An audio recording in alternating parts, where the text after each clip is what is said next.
ورحمة الله تعالى وبركاته.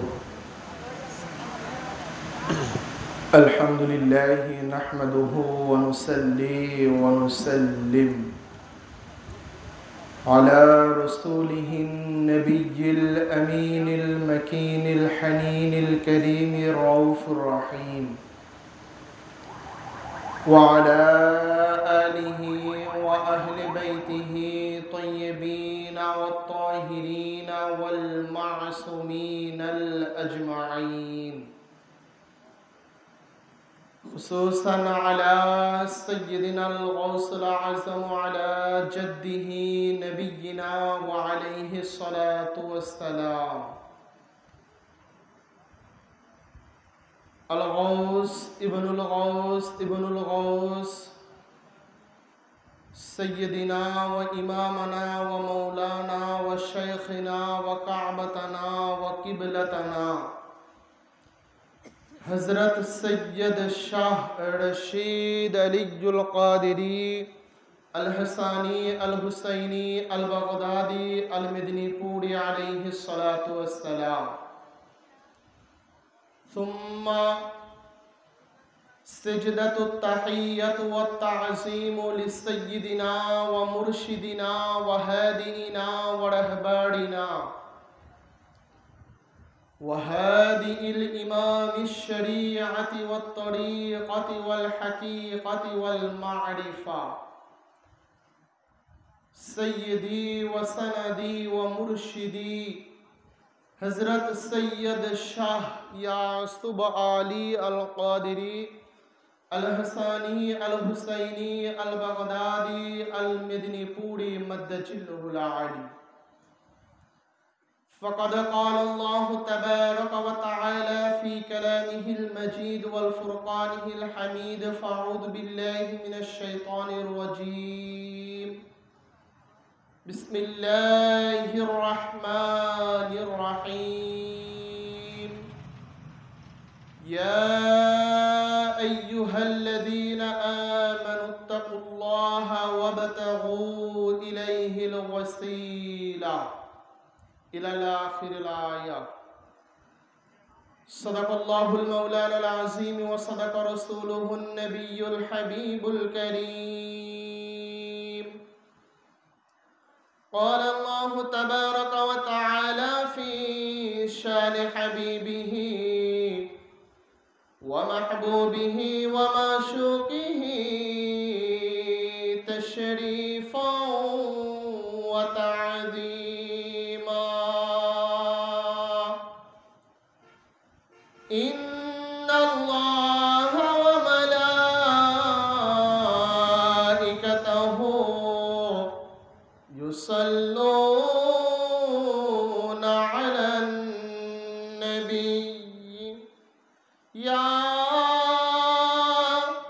أيها الذين آمنوا صلوا عليه وسلموا تسليما، اللهم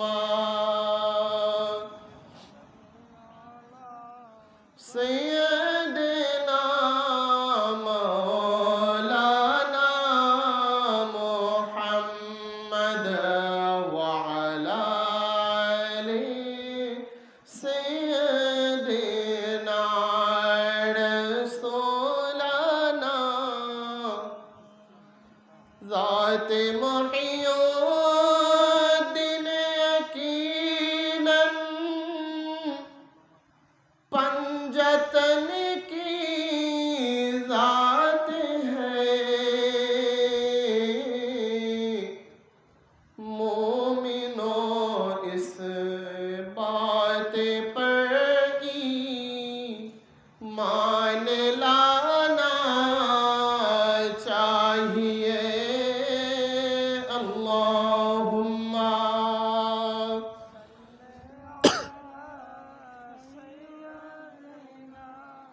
मौलाना मुहम्मद वअला आले सय्यदिना हबीबना اللهم صل وسلم وبارك عليه।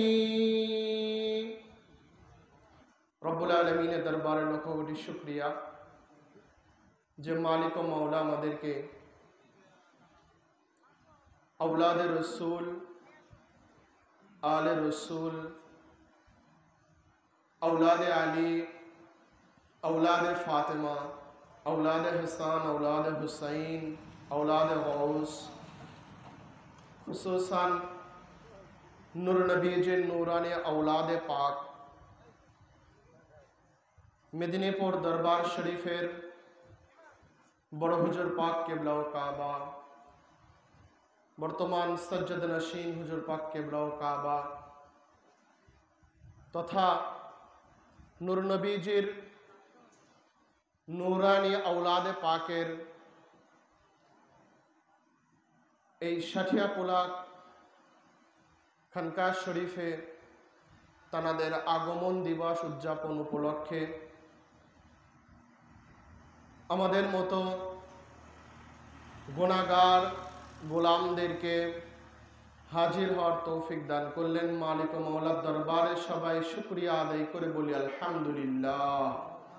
লক্ষ কোটি দুরূদ ও সালাম উম্মতের কান্ডারি নবী, দো জাহানের বাদশাহ নবী, सरकार दो जहान नबी अकराम जनाब अहमद मुजतबा मुहम्मद मुस्तफ़ा सल्लल्लाहु ताआला अलैहि वसल्लमेर कदम पाके एवं लक्ष कोटी सेजदाय ताजिमी जानाई आमादेर आका ओ मौला आमादेर हादी और रहबार बड़ हुजूर पाक किबला ओ काबा, छोट हुजूर पाक किबला ओ काबा एवं बर्तमान सज्जद नशीन हुजूर पाक किबला ओ काबादेर कदम पाके निश्चय आमरा भाग्यवान এই জন্য যে औलादे रसूलेर এই আগমনের রজনীকে আমরা সারাটা রাত नबी एवं नबीर वंशधर आल्लाहर वलीदेर এই সকল ওয়াজ এই সকল আলোচনা শোনার মাধ্যমে এক কথায় আল্লাহ রাব্বুল আলামিনের ইবাদতের মাধ্যমে আমরা সারাটা রাত অতিবাহিত করে দিলাম। এটা কিন্তু মালিকের দরবারে শুকরিয়া আদায়ের ব্যাপার। আর সবচেয়ে বড় কথা হলো আল্লাহ রাব্বুল আলামিন আমাদেরকে কবুল করেছেন বিধায় এখনো পর্যন্ত আমরা এই মাহফিলের প্যান্ডেলে আছি, ঠিক কিনা? তাছাড়া এখন রাত্র প্রায় 2:17 বাজে। শুরুতের যারা ছিল এখনো তারা আছে? কথা বলেন, আছে? নাই, কিন্তু আপনারা এখনো আছেন। আর আপনাদেরকে নিয়ে এতটুকু আশা করা যায় শেষ পর্যন্ত আপনারা থাকবেন ইনশাল্লাহ, কারণ রাত্র তো আর বেশি নাই। আমার পর যিনি আসবেন তিনিই কি সালাম, কিয়াম এবং মোনাজাত। এতটুকু থেকে বোঝা যায় রাত্র আর বেশি নাই। সারাটা রাত অতিবাহিত করে দিলাম কিসের জন্য? কেউ এখানে আমাদেরকে বলছে যে সারাটা রাত বসে থাকো, তোমাদেরকে সকালবেলা এত টাকা দেওয়া হবে? বলছে কেউ? না। এ কথা তো সাঠিয়াকোলা আঞ্জুমান-ই কাদরিয়ার শাখা কমিটির পক্ষ থেকে কি বলা হয়েছে যে শুরুতে তো অনেক লোক থাকবে, শেষে হয়তোবা লোক কমে যাবে, এটাই স্বাভাবিক। তো লোক যদি প্যান্ডেলে না থাকে বক্তা তো ওয়াজ করতে পারবে না, তো আপনারা সারাটা রাত বসে থাকবেন, ফজরের পর আপনাদেরকে কিছু হাদিয়া দেওয়া হবে, এরকম কোনো কিছু সুযোগ দিছে? আচ্ছা, তা না হলে অবশ্যই এটা তো মনে হয় বলছে যে আপনাদেরকে দেখে রাখা হবে, যখন নেওয়াজ পাক দেওয়া হবে আপনাদেরকে একটা স্লিপ পরিমাণ বেশি দেওয়া হবে, এরকম কিছু তাও বলে নাই। তাহলে এটা মনে হয় অবশ্যই বলছে যে স্লিপ একটা বেশি না দিলেও কিছু পরিমাণ বাড়াইয়ে দেবে, এটা বলছে?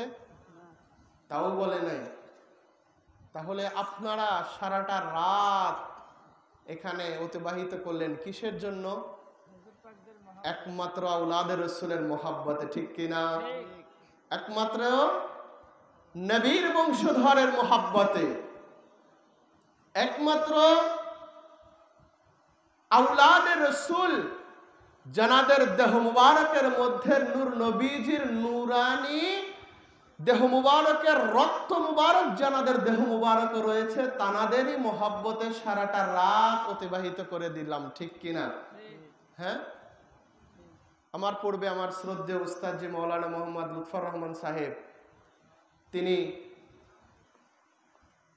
মক্কা শরীফ এবং মদিনা শরীফের যেই সকল ঘটনাগুলো বলছিলেন, আহলে বাইত পাকের যে সকল নিদর্শনগুলো বলছিলেন, শুনছেন না? তো যেই খাতুনে জান্নাত পাকের আলোচনা তিনি করে গেলেন, সেই খাতুনে জান্নাত পাকের আওলাদে পাকই তো এই 24শে এপ্রিলে এই সাঠিয়াকুলার জমিনে আসছিল নাকি? যেই বড় ইমাম পাকের আলোচনা তিনি করে গেলেন, সেই বড় ইমাম পাকের আওলাদে পাকই তো এখানে এসেছিলেন। যেই গাদির খুমের কথা তিনি বলে গেলেন, যেই গাদির খুমে মৌলাই কায়নাত পাককে নবীজি হাত ধরে উঁচু করে পরিচয় করিয়ে দিয়েছিলেন, সেই মৌলাই কায়নাত পাকের আওলাদে পাকই তো এই 24শে এপ্রিলে আপনার এই সাঠিয়াকুলার জমিনে তিনি কদম পাক রেখেছিলেন, ঠিক কিনা? তাহলে আওলাদের রসুলের এই আগমনকে স্মরণ করে আমরা সারাটা রাত কাটিয়ে দিলাম, এটা কি আমাদের ইবাদতের মধ্যে গণ্য হয় নাই? বলেন, ইবাদতের মধ্যে গণ্য হয় নাই? কেন হবে না? কারণ সমস্ত ইবাদত কবুল হওয়ার ওসিলা হলো দরুদ শরীফ। বলেন সুবহানাল্লাহ। সমস্ত ইবাদত কবুল হওয়ার মাধ্যম কি? দরুদ শরীফ। আর এই দরুদ শরীফের মধ্যে কে আছেন, কারা আছেন? আল্লাহুম্মা সাল্লি আলা মুহাম্মাদিন ওয়া আলা আলি মুহাম্মাদ সাল্লাল্লাহু তাআলা আলাইহি ওয়া আলিহি ওয়াসাল্লাম। দরুদ শরীফের মধ্যে কে আছেন? নবী এবং নবীর বংশধর। তো যেই দরুদ শরীফের মধ্যে নবী এবং নবীর বংশধররা আছেন, আমরা তো সেই নবীর বংশধরের আগমনকেই উদযাপন করছি আজকে, ঠিক কিনা? তাহলে নবীর বংশধর জানাদের কথা কোরআনে পাকে শুধু নয়, সর্বোত্তম আমল যেটা, সর্বোত্তম ইবাদতের কথা আমাদেরকে যেটা শোনানো হয় নামাজ, সেই নামাজের মধ্যেও আল্লাহ রাব্বুল আলামিন নবী এবং নবীর বংশধরদেরকে ভুলে যায় নাই। ওই নামাজের মধ্যেও আল্লাহ তাআলা নূর নবীকে এবং নবীর আওলাদে পাকদেরকে রেখে দিয়েছেন। এখন চিন্তা করেন, সেই নবীর আওলাদে পাকই তো আমার আপনার হুজুর পাকরা, সেই নবীজির আওলাদে পাকই তো আমার আপনার হুজুর পাকরা। তাহলে চিন্তা করে দেখেন যে আমার আপনার হুজুর পাকদের মর্যাদা কোথায়, কোথায় আছে আমাদের হুজুর পাকদের, আমাদের আকা ও মৌলাদের মর্যাদা। চিন্তা করে দেখেন, অন্য অন্য সাধারণ পীরের মতো আমাদের পীর, হ্যাঁ, অন্য অন্য দরবারের পীরের মতো আমাদের দরবার পাকের হুজুর পাক আমাদের পীর মুর্শিদকে এক করলে চলবে না। তো আমি যে বিষয় নিয়ে কথা বলতে চাচ্ছি সেটা হলো, আমরা যখন খানকা শরীফে আসি বা আমরা যখন বাড়িতেও কোনো কিছুর জন্য প্রার্থনা করি, আমরা কিন্তু ওসিলা দিয়ে আল্লাহ তাআলার কাছে প্রার্থনা করি, ঠিক না? ওসিলা শব্দের অর্থ হলো মাধ্যম। ওসিলা শব্দের অর্থ কি? মাধ্যম। আমরা যখন 11 শরীফে এসে যখন আমরা ফরিয়াদ করি, অনেক সময় আসে আমরা খানকা শরীফে এসে আমরা আল্লাহ তাআলার দরবারে খানকা শরীফকে ওসিলা করে বা আমাদের হুজুর পাকদেরকে ওসিলা করে আল্লাহ তাআলার কাছে প্রার্থনা করি না? আপনারা করেন না? আমরা কিন্তু করি। তো এই ওসিলা তথা মাধ্যম যখন আমরা তালাশ করি, মাধ্যম দিয়ে যখন আমরা কোনো কিছু ফরিয়াদ জানাই, এক প্রকারের মানুষ আছে, এক প্রকারের মোল্লা মৌলবীরা আছে যারা এই ওসিলাকে মানে না, যারা এই ওসিলাকে মানে না, এই মাধ্যমকে মানে না, বলে যে ওসিলা ধরা যাবে না, ওসিলা দেওয়া যাবে না, ওসিলা করা যাবে না। আছে না এরকম একদল ব্যক্তিরা? আছে যারা বলে কি ওসিলা দরকার নাই, যা চাও সরাসরি কার কাছে চাইতে হবে? আল্লাহ তাআলার কাছে। এখন কি একটু মনে পড়তেছে আপনাদের? একদল লোক বলে না যে ওসিলা দিয়ে চাওয়ার দরকার নাই, চাইতে হবে সরাসরি কার কাছে? আল্লাহ তাআলার কাছে। যা চাওয়ার আল্লাহ তাআলার কাছে চাও, ওসিলা দেওয়ার কি দরকার, মাধ্যম দেওয়ার কি দরকার? দেনেওয়ালা তো আল্লাহ তাআলা। এরকম ওয়াজ শোনেন নাই আপনারা? তো যখন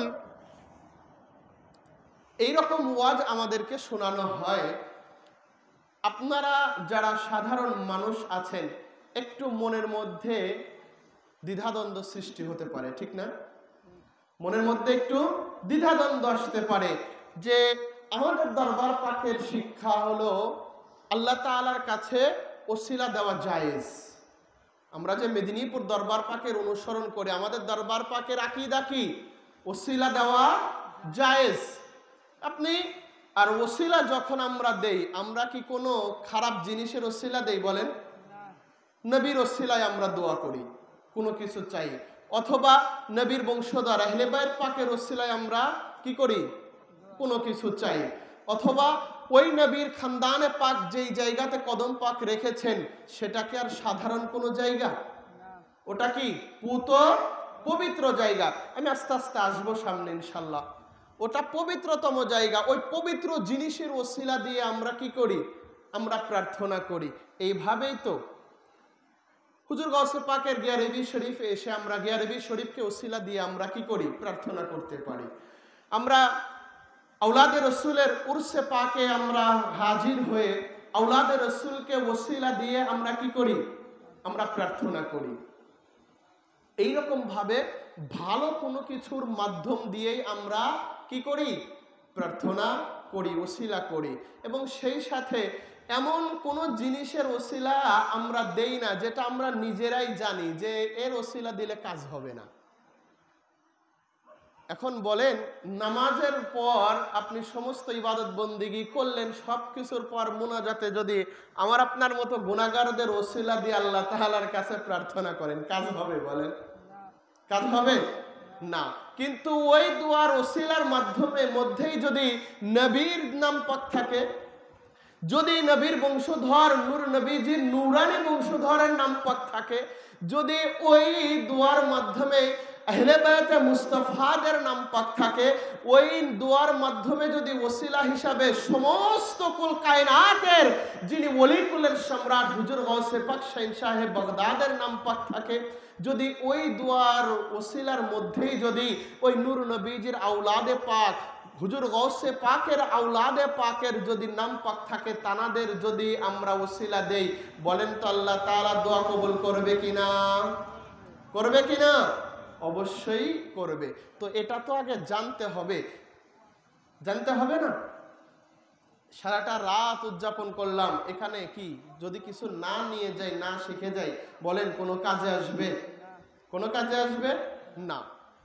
তো আজকে হয়তোবা আমার আলোচনা থেকে মালিক যদি দয়া করেন এতটুকু বিশ্বাস রাখতে পারবেন যে আমরা যে ওসিলা দিয়ে প্রার্থনা করি এটা কোনো নাজায়েজের কোনো কিছু না। আর সর্বোপরি কথা হলো, আমরা যে খানদানে কাদেরিয়া মেদিনীপুর দরবার পাকের যে আমরা গোলাম আছি, আমাদের এই দরবার পাকে কোরআন এবং হাদিসে পাকের বাহিরে কোনো কাজ হয় না। কোরআন এবং হাদিসে পাকের মধ্যে এই দলিল আদিলের মধ্যে যে কাজ নাই সেটা আমাদের দরবার পাকে মানা হয় না। এমন একটা খাস দরবারের সন্ধান মালিক আমাদের দিয়েছে। বলেন এটা কি খুশনসিব না? এটা কি শুকরিয়া আদায়ের ব্যাপার না? তো এখন আসেন, তাহলে এতটুকু তো আমাকে আপনারা বললেন যে এক টাইপের মোল্লা মৌলবীরা বলে যে ওসিলা দেওয়া জায়েজ নাই, সরাসরি চাইতে হবে কার কাছে? কার কাছে? আল্লাহ তাআলার কাছে। তো আসুন দেখি আমরা আসলেও আল্লাহ তাআলার কাছে চাওয়ার জন্য ওসিলা দেওয়ার কোনো সিস্টেম আছে কি না। তো এই ওসিলার ব্যাপারে সর্বপ্রথম আমরা কোরআনকে বিশ্বাস করি কি করি না? করি কি করি না? আচ্ছা, এই কোরআনও কি সরাসরি নবীজির উপরে নাজিল হয়েছে? কথা বলেন। সরাসরি আল্লাহ তাআলা কোরআনকে নবীর উপরে নাজিল করেছেন না, একজনের মাধ্যম দিয়ে। তিনি কে? হযরতে জিবরাইল আলাইহিস সালাতু ওয়াস সালাম। তাহলে এই কোরআনও কিন্তু সরাসরি আল্লাহ তাআলা নাজিল করে নাই। আল্লাহ রাব্বুল আলামিন, আজকে কোরআনের আলোচনা হয়, ব্যানার দেওয়া থাকে তাফসীরুল মাহফিল, তাফসীরুল কোরআন মাহফিল। তো যেই কোরআনকে নিয়ে আলোচনা করা হয়, যেই হাদিস শরীফকে নিয়ে আলোচনা করা হয়, মূল তো তাদের কথা অনুযায়ী ইসলামের মূল তো কোরআন। এটাই তো আমাদের কি করতে চাই? বুঝাতে চাই যে কোরআন হলো সবচাইতে মূল। কোরআনকে ধরে রাখো, বাস, আর কিছু দরকার নাই। এটাই তো তাদের কথা। কিন্তু ওই কোরআনও কিন্তু আল্লাহ রাব্বুল আলামিন ইচ্ছা করলে সরাসরি তানার হাবিবের এই কলব, যেটা তানার হাবিবের মধ্যে দিয়ে দিতে পারতেন না? বলেন, পারতেন না? যে আমি খোদা, আমি আল্লাহ তাআলা কোরআনকে একেবারে ধরে নিয়ে আমার হাবিবের সিনা মুবারকের মধ্যে দিয়ে দিলাম। আল্লাহ ইচ্ছা করলে পারতো না? এই ক্ষমতা আল্লাহ তাআলার আছে কি না? আছে। তাহলে আল্লাহ রাব্বুল আলামিনও কোরআনে পাক একেবারে একসাথে বিনা মাধ্যম ছাড়া আল্লাহ তাআলার হাবিবের কলব মুবারকে তথা সিনা মুবারকের উপরে দিয়ে দেয় নাই। একজন ফেরেশতার মাধ্যম দিয়ে যখন যতটুকু প্রয়োজন তখন ততটুকু জানিয়ে দিয়েছেন, ততটুকু আল্লাহ তাআলা পাঠিয়ে দিয়েছেন। সেই মাধ্যমটার নাম হলো হযরতে জিবরাইল আলাইহিস সালাম। তাহলে এখন বলেন তো, এই ওসিলা ছাড়া কি আল্লাহ তাআলা কোরআন নাজিল করেছে? হ্যাঁ, এই ওসিলা ছাড়া কি আল্লাহ কোরআন নাজিল করেছে? না। তাহলে কোরআন নাজিল দ্বারাই বোঝা গেল যে আল্লাহ রাব্বুল আলামিন নিজে ওসিলা আগে তিনি নিয়েছেন তথা মাধ্যম ব্যবহার করেছেন। এটা আমরা বলতে পারবো কিনা? এখন বললে ভুল হবে। আল্লাহ তাআলা নিজে মাধ্যম কি করেছেন? ব্যবহার করেছেন। আল্লাহ তাআলা এবং আল্লাহর হাবিব একেবারে ঠান্ডা মাথায়, আল্লাহ এবং আল্লাহর হাবিব বাণীকার আল্লাহ পাঠাবেন কার কাছে? আল্লাহর হাবিবের কাছে। কিন্তু মাধ্যম ব্যবহার করলেন আল্লাহ তাআলা। সেই মাধ্যমটাই হলো হযরতে জিবরাইল আলাইহিস সালাম। আল্লাহ তাআলা জানিয়ে দিলেন যে সরাসরি আমি আল্লাহ তাআলা ইচ্ছা করলেই পারতাম, কিন্তু না না না, আমি এটা তোমাদের পরবর্তীদের জন্য, সুতরাং কিয়ামত পর্যন্ত তোমাদের জন্য আমি আল্লাহ তাআলা একটা উদাহরণও দিয়ে দিলাম যে তোমরা মাধ্যম তথা ওসিলার মাধ্যম কিছু একটা কি করো? তালাশ করো, মাধ্যম হয়ে আসো। আচ্ছা, এটা গেল। দ্বিতীয় কথা হলো, আমরা আশরাফুল মাখলুকাত, ঠিক না? সৃষ্টির সেরা জীব। আমরাই কি ওসিলা সারা দুনিয়াতে আসছি? মাধ্যম সারা দুনিয়াতে আসছি? আমাদের দুনিয়াতে আসার মাধ্যম কে? পিতা এবং মাতা। মা বাবার মাধ্যম হয়ে আমরা দুনিয়াতে আসছি। কেন ভাই? আমাদের রূহ আল্লাহ তাআলা সৃষ্টি করে রেখেছিলেন না? তো ওখান থেকে তো আল্লাহ তাআলা এই জমিনের মধ্যে পাঠিয়ে দিতে পারতেন যে যাও, তোমরা আশরাফুল মাখলুকাত, তোমাদের সর্বশ্রেষ্ঠ মর্যাদা আমি আল্লাহ তাআলা দিয়েছি, যাও তোমাদেরকে আমি নাজিল করে দিলাম। তাতে কি নাজিল করছে? না। আমাদেরকেও আল্লাহ তাআলা দুনিয়াতে আসার মাধ্যম পিতা এবং মাতা। তাহলে যেই সকল ব্যক্তিরা বলতেছে চাইতে হবে সরাসরি আল্লাহ তাআলার কাছে, মাধ্যমের দরকার নাই, ওই মোল্লাও কি ওসিলা ছাড়া তাইলে, মাধ্যম ছাড়া তাইলে আসছে? কি মনে হয় আপনাদের এখন? হ্যাঁ, কথা আমার কথা বুঝতেছেন? যেই মোল্লা বলে দিল যে সরাসরি আল্লাহ তাআলার কাছে চাইতে হবে, ওসিলার দরকার নাই, এই কথাটাও তো আমার মতো একজন ব্যক্তি স্টেজে এসে বলছে মাইকের মাধ্যমে। আপনারা সামনে শুনেছেন বা মাইকের আওয়াজ যত দূর গিয়েছে তত দূর শোনা গিয়েছে। তো ওই মোল্লা নিজেও কি ওসিলা ছাড়া আসতে পারছে? ওই মোল্লা নিজেও আপনার পিতা এবং মাতার মাধ্যম দিয়ে দুনিয়াতে এসেছে। তাহলে ওসিলাকে যদি অস্বীকার করে, মাধ্যমকে যদি অস্বীকার করে, তাহলে মোল্লা নিজে তার পিতা মাতাকে অস্বীকার করলো কিনা? অস্বীকার করলো না। তাহলে যেই ব্যক্তি তার পিতা এবং মাতাকে অস্বীকার করে, সে কোন টাইপের সন্তান হতে পারে? আর ওই সন্তানের কথা কি মানা যাবে? কথা বলেন, মানা যাবে? যেই সন্তান তার পিতা এবং মাতাকে অস্বীকার করে দিল, ওই সন্তানকে মানা, ওই সন্তানের কথা মানার কোনো চান্স আছে না। আমরা ওদিকে যাইতে পারবো না, কারণ আমরা নিজেরা ওসিলা দিয়ে দুনিয়াতে এসেছি, ওসিলার মাধ্যমে আমরা দুনিয়াতে এসেছি। আল্লাহ তাআলাও তেনার পাক কালামে পাক ওসিলা করে একটা মাধ্যম দিয়ে নবীজির কাছে পাঠিয়েছেন। এইভাবে আপনি বলতে গেলে দেখেন প্রত্যেকটা জিনিসেরই এক একটা কি আছে? ওসিলা আছে। শেষ উদাহরণটা দিয়ে তারপরে আমি শুরু করি। সেটা হলো, আমাদের এই লাইনের পাওয়ার কত? কারেন্ট যেটা আছে 220, হ্যাঁ, রাস্তা দিয়ে যেটা মোটা তারের মধ্যে দিয়ে যায়, ওটার পাওয়ার কত থাকে? 440। তো আরো আছে, 440 চাইতে পাওয়ার আরো 1000, 1100 ভোল্ট এরকম আছে না? যায় না? ওই কারেন্টটাই কি এসে সরাসরি এখানে যুক্ত হয়েছে? ওইটা গিয়ে যুক্ত হয়েছে কোথায়? প্লারের ট্রান্সফরমার, যেটা আমরা বাংলা ভাষায় যেটা ট্রান্সমিটার বলি, ঠিক আছে না? ওই যে প্লারের সাথে, কারেন্টের প্লারের সাথে যে বড় বড় সাদা সাদা এক একটা, ওই 1100 ভোল্ট বলেন বা 440 বলেন, ওটা এসে যুক্ত হয়েছে কারেন্টের ওই প্লারের সাথে। ওখান থেকে ওই ট্রান্সফরমার যেটা, ওটার মাধ্যমে আপনার মাধ্যম হয়ে তারপরে আমাদের এই 220 লাইন হয়েছে। এটা হলো আমাদের ব্যবহারের এখন উপযোগী, ঠিক কিনা? যদি সরাসরি আপনার ওই 1000 ভোল্ট 1100 ভোল্ট যদি আসতো, ওটাকে আমরা ব্যবহার করতে পারতাম? ওটা আমাদের ব্যবহারের উপযোগী ছিল? ওটা আমাদের ব্যবহারের উপযোগী হইতো না। কিন্তু ওই কারেন্টটাই আমরা ব্যবহার করছি কিসের মাধ্যমে? ওই ট্রান্সফরমারের মাধ্যমে। ওটাই হলো আমাদের ব্যবহার, কারেন্ট, বিদ্যুৎ ব্যবহারের একটা মাধ্যম।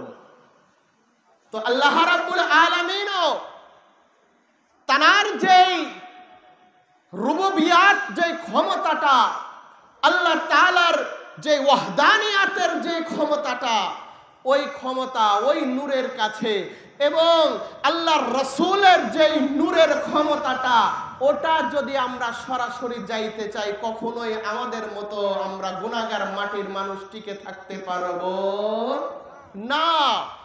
এই জন্য আল্লাহ তাআলা কি করলেন? তানার নূরে আল্লাহর হাবিবকে পয়দা করলেন, বলেন সুবহানাল্লাহ। আবার ওই হাবিবের আওলাদে পাকদেরকেই আল্লাহ তাআলা নূর করে, নূর দিয়ে একটা জিসমে আতাহার, একটা আবওয়াব দিয়ে, ওই যে উপযোগী করতে যেরকম ট্রান্সফরমারকে ব্যবহার করা হয়েছে, আমাদেরকেও নাজাতের জন্য, আমরাও যেন নাজাত পাই, আমরাও যেন আল্লাহর মাহবুব হতে পারি। আল্লাহ তাআলার কাছে সরাসরি যাওয়ার কোনো শক্তি আমাদের নাই। ওই 440, ওই 1000 ভোল্ট ব্যবহার করার শক্তি আমাদের নাই। ব্যবহারের উপযোগী যেমন করে এখন আমরা ব্যবহার করছি, তো আল্লাহর মাহবুব সরাসরি আল্লাহ তাআলার কাছে যাওয়ার কোনো শক্তি আমাদের নাই। আল্লাহর নূর, আল্লাহর হাবিব, আল্লাহর হাবিবের নূর, আল্লাহর হাবিবের বংশধর খুসুসান আমাদের আকা ও মাওলা হুজুর পাকদের মাধ্যম দিয়ে এই নূরটাকে একটা আবওয়াব দিয়ে, জিসমে আতহার দিয়ে, এই মানবীয় সূরাত দিয়ে আমাদের মাঝে আল্লাহ তাআলা পাঠিয়েছেন, যেন আমরা তাদের কাছে যাইতে পারি, তাদেরকে ওসিলা দিয়ে আল্লাহ তাআলার কাছে চাইতে পারি, তখনই না আল্লাহ তাআলা আমাদের প্রার্থনাকে কবুল করবেন, ঠিক কিনা? তাহলে ওসিলার এখন দরকার আছে? এতটুকু তো বোঝা গেল, এটা তো যুক্তি। শুরুতে কয়টা যুক্তি দিছি আমি? 3টা। একটা হলো আল্লাহ তাআলা নিজেও কোরআন নাজিল করছেন একটা মাধ্যম দিয়ে, মাধ্যমটা হলো হযরতে জিবরাইল। দ্বিতীয়ত আমরা মানুষ, আমরাও দুনিয়াতে আসছি একটা মাধ্যম দিয়ে, মাধ্যমটা হলো পিতা এবং মাতা। তৃতীয়ত আমাদের সবচেয়ে জনপ্রিয় যে জিনিসটা না হইলে এখন আমরা চলতেই পারি না, সেটা হলো বিদ্যুৎ, কারেন্ট। এটাও আমাদের সে 1100 ভোল্ট এখন চলতেছে না, আমাদের ব্যবহারের উপযোগী করে আমরা ট্রান্সফরমারের মাধ্যমে আমরা ব্যবহারের উপযোগী করে নিচ্ছি। আরো কি যুক্তি দিতে হবে? আরো যুক্তি দিতে হবে। এখন আসেন আমরা হাদিসে পাকের দিকে যাই, কারণ নাইলে কালকে দেখবেন যে মোল্লা বলবে যে শুধুমাত্র এই কারেন্ট, মাইক, এই সেই দিয়ে বুঝায়ে চলে গেছে, বলবে কিনা? তাহলে অবশ্যই, কারণ আমরা এই আকীদাটা যে আমরা মানতেছি, এটাকে আমাদের মন গড়া আকীদা, বলেন মন করা আকীদা। এটা আমরা পেয়েছি কোথা থেকে? আমাদের দরবার পাক থেকে, মেদিনীপুর দরবার পাক থেকে, কলকাতা 4 নম্বর দরবার পাক থেকে আমরা এই আকীদা পেয়েছি। আর এই আকীদা হুজুর পাকরা আমাদেরকে কি দিয়েছেন? শিক্ষা দিয়েছেন। আর হুজুর পাকরা এমন একটা জিনিস শিক্ষা দিয়েছেন যেটা কোরআন এবং হাদিসে পাকের মধ্যে আছে, বলেন সুবহানাল্লাহ। আল্লাহ রাব্বুল আলামিন ওসিলার ব্যাপারে, মাধ্যমের ব্যাপারে পবিত্র কোরআনে পাকে ইরশাদ করেছেন, ইয়া আইয়ুহাল্লাযীনা আমানুত্তাকুল্লাহা ওয়াবতাগু ইলাইহিল ওয়াসিলা। ওসিলা মোল্লা খুঁজে পাই না, কিন্তু আল্লাহ তাআলা ওসিলা শব্দটাই কোরআনে পাকে নাজিল করে দিয়েছেন। যেই ওসিলার অর্থটা হলো কি? মাধ্যম। তো দেখেন, স্বয়ং নবীজি নিজে ওসিলা দিয়ে দোয়া করার জন্য শিক্ষা দিয়েছেন। হাদিসে পাক তিরমিজি শরীফ 3578 নম্বর হাদিসে পাকের মধ্যে এসেছে। ইবনে মাজা শরীফের 99 নম্বর পৃষ্ঠার 1385 নম্বর হাদিসে পাকের মধ্যে এসেছে। ইমাম আহমদ তার মুসনাদে আহমদের 17240 নম্বর হাদিসে পাকের মধ্যে এনেছেন। এই রকম ভাবে আল্লামা হাকিম তার মুস্তাদরাক লিল হাকিমের 1180 নম্বর 1180 নম্বর হাদিসে পাকের মধ্যেও এনেছেন। হাদিসে পাকখানা কি?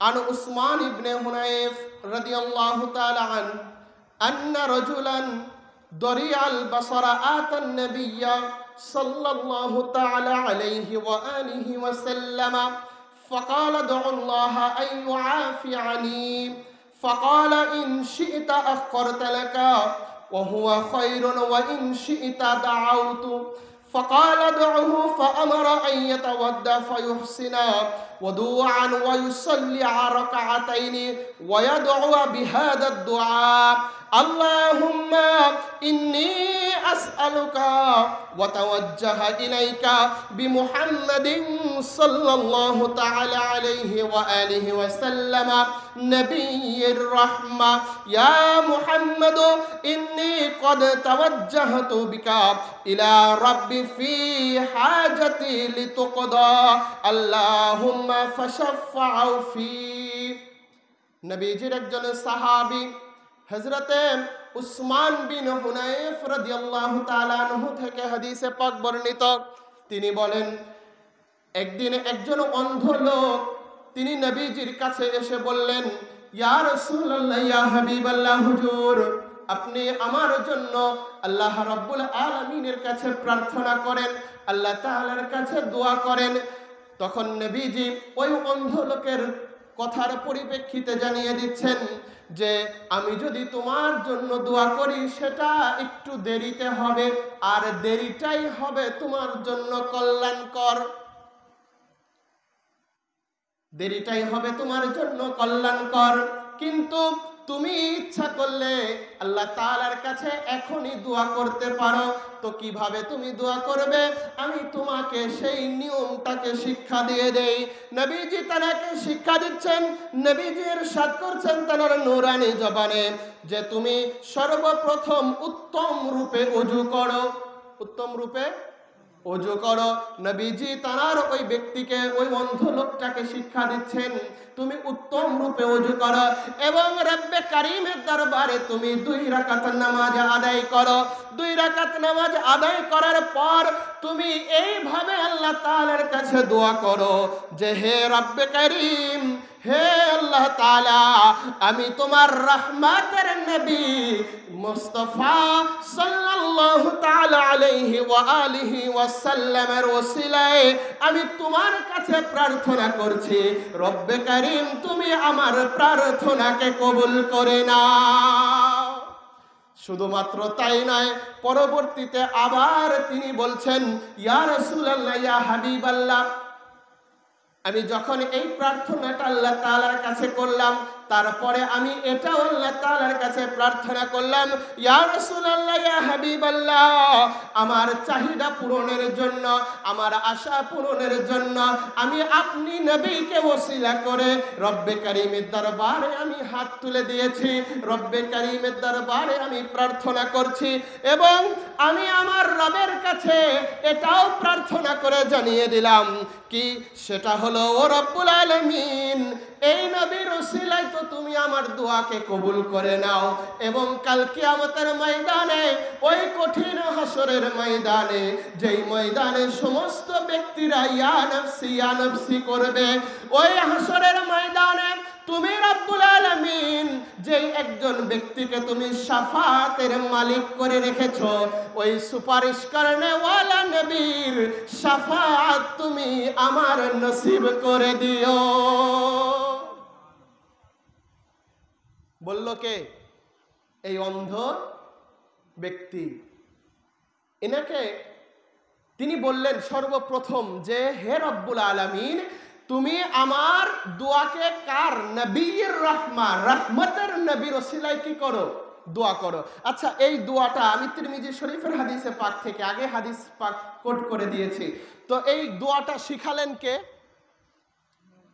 কথা বলেন, বুঝতেছেন আমার কথা? বুঝতেছেন? দোয়াটা প্রথমে কে? প্রথমে এসে কার কাছে দোয়া চাইলো? ওই অন্ধ ব্যক্তিটা নবীজির কাছে আসলেন যে ইয়া রাসূলুল্লাহ, ইয়া হাবিবাল্লাহ, আপনি আমার জন্য একটু কি করেন? দোয়া করেন। তারপর নবীজি কি বললেন? যে আমি তোমার জন্য দোয়া করব, কিন্তু দেরিতে, তাড়াতাড়ি না। আর দেরিতে দোয়া করাটাই তোমার জন্য হবে কি? কল্যাণকর, মঙ্গল। তার মানে কি?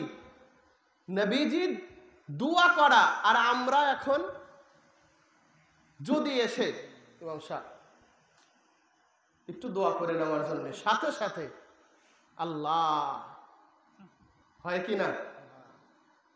আমরা কি করি? নোট যত বড় দোয়া তত